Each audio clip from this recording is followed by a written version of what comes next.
Whalawhalahi atu hane e tau walatala te tupu ke lata mai awhiawhi nei.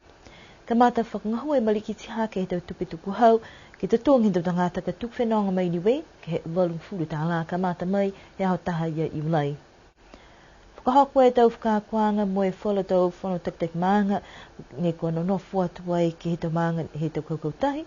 ke no nofu maua manaki, ne ke tutupu e tau le kua tupu whakawho. Nā kai mai ke tau tangata whakaonga e tau whakahuanga wifi he ka niu, ke whakaonga e tau whakahuanga interneti, hako hai e whala tau le kua ke tau whakahuanga satellite. Hohokoa te mtakau tāma sea whike langmatai ke whala tau Awhiniko Valley, mai hataki ai ala tūru ke tau tangata, ke awana ke tungi whakahanoa, mua atu ke tau mga hala nei ni kua haviri moe mango i fuke funua.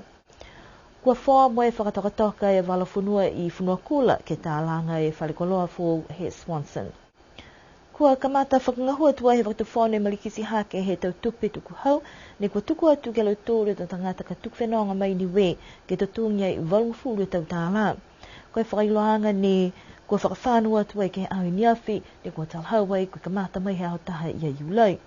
Kua matakupu nei ne kua tuku atu ai ke whanuanga he tau lilifu e ke pule ke mahina ha whipuali he tau nei moe whakamōri ai fu ke whana ke pule tau hikianga ke tau la mata whakatawhono ke whakamōri da manako ne he whakatawhono. Koe aho nei ne kua whangahuai whakamua tau seanga nei longa nei haha iei e tau manatu nā kai whiawhia he whalu tau ngata o whenonga hako nā kai lahi mahake e mga aho ne kua whailoa atu ai ke lotonu. Koe taha manako whoki ne manako lotonu ke iloa koe whakamale whewhe e tau tupe longa ne kua amanaki ke moa mai he tau tuku hau nei.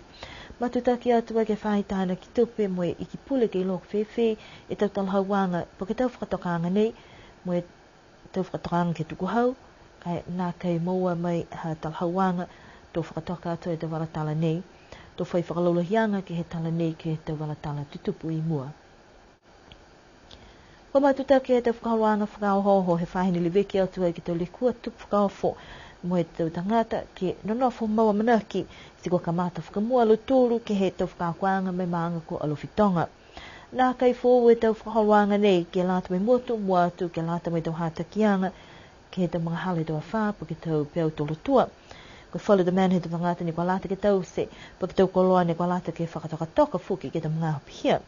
Kua puhala atu ai whekau nei ke tau whanu tak maanga, hako lo tōru ne kua langia e tau ngahua ke li weki moe pui e tau tangata ke tau maanga. Ko whai mga aho ni he tuat ke tau whanu tak maanga, mo atu me tau halakau tahi mai awa sere ke hoko tau ki kita waki ke tau whakaholanga nei, so ko whai mga aho tei kai whakaholo lai a whuki, moe mai kei ke whakakoe ke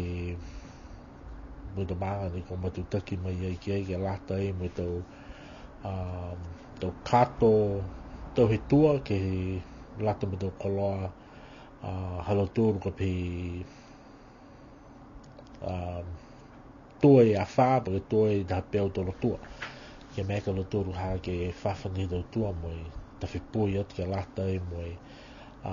whinufuru maua, pa whawaru he whinufuru maua e tau lata o hoko mai e tahalanga matai ke motu ka eke kua lawia e buka mas kalea nei. Si tungane ke tau amone ni whawhano e buka tuwha e tau kolope nei ki tau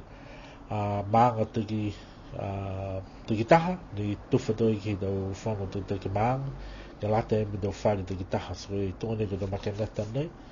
Ne meke pile ke whidesa, me meke heki sida man hauka tau se ka eke ke tō e peo toro tua, po ke tō mai e a wha. Si mui mai he na ia, whala ta ma koloi kiki na maua e bika mai matoru tungata kolope nei, ko e litio mo e kasa, ne meke ke mui he vilo lima ni ai whaanga ma kasa ka eke ke tupa na mana. Tare kua bihia, ka meke te rangata ke whaanga. Ko tau whakakuanga nei, mo e tau koloa ko tau se whakamahau ni ka lata molo tōru e tau maanga ke whahilalo ne tāta atu ke he tahi. Hako lo tōru ka lauia lahi ka eke kua whai le kua tuku whakaofo tungi a wha po ke peo tolo tua. Ka naono tuku haki ai ko lo tōruia ni tunga ni he mo ne toi a wha ko heka, ko lo tōruia ni malone do whare, ko lo tōruia fuki ke ha ni haia do maskina ka eke ka hako e tata lehe lo tōru ke tahi. Whakatei ko lo tōru ni nonofo i loto po he whanua he motu, ai malon halo tulu to kai no hap gai ai fai amam de sang halo tulu ke fe hala tu ke tam da kavi to kolonga porque otto to fuki na hamna mitaki do no fa halo tu me tu ha mitaki do lot kai no fa te halo tu ne no fa hala ko ta ke ma no na kai ko te mena fo ka ko lali ke mai long he to tanga te mahuinga ke mui tu ke tau hata kianga mai tau fa a kwanga kua moa ke mau popo foki e te koloa ka langmatai atu ka tu tupe tau le kua. Tau ka koe tau koloa nei, ka otam duru hake whakatau mai ta whanaloha motu o Nusilani, poko whini tau takau ni ki tim tūru mo atu ke tōna tau whare ni otam duru hake tau camping pihia si ke kehe tau whakatau he tau koloa pia nei, tōna ni tau kato tau he tua mai ha he whakafuru pu wa fu da la ke hoko ke whihe seo da la he tau kato pihia. So, mea ke tau maanga ne toi ki anono na lo tūru me turi tupi pu henga ni tau puhala hake la matai pu tau ke mea ke lo tūru ke maua fuki tau koloa pihia. Tala hau fo ke Robin ko hawhangi ai e ofisa lo tūru ke langmatai ke tu tangata kai ke kua manako fuki ke hele tau akau ni ka tata atu ki tu kaina kai awa ne ke whakatali ke hoko mai mga hala wha tau atu ki kumi langmatai ko tau hata kianga ke tau tangata ke maua mamanaki ke awa ne ke nonofo ke whakatali ke hoko mai e tau likua. Kua nā kai mai ke tau tangata ni ko whakaonga e tau whakaholwanga internet e wifi e kāniu ke matutaki ai tari mai hea whalaile ko mole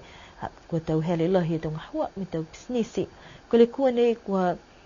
le kua ke tau puhala uta whanau tau whiwhekau ke tau motu i whafo ha koe whalu tau hikianga ke tau whakahuanga satellites. Nā kai hanghangita ke tau le kua nei ha kua lauia e te mole e tau seo e tau tangata nei kua whakaonga e tau whakahuanga nei he kāniu ke lata mai whalu tau pisnisi nei kua whakaonga nei he kāniu kua nā kai mai ke mua e tau milihila pa ke whakangahua whalu tau kolotu tungi tupe. Si amana ke whakalahi foki ke mawhisi ke whaitau seanga ke le kua nei ke aua ne ke whai le kua lawhikilunga ke lata mai te puhala ngahua halo tau pisnisi. Amana ke matakau ngahua ke mua mai whala tau koloa he wakalele ha honei mai lali ke liu whakangahua tau whakaholwanga internete he wifi he kāniu ke awhiawhia ngaho. Whakatū mawe hata ke whahinga hua tāma seawhi ke tau tangata ke aua ne ke tungi whakahanoa he te wafi mua atu ke he tamdakawi ne tata atu ke tau kaina nono whatangata. Ko hoko tuai e mga mangu ai e kelkele mo he vili e puke te matangi mo e mukamuka e te wafi ke te tōra whano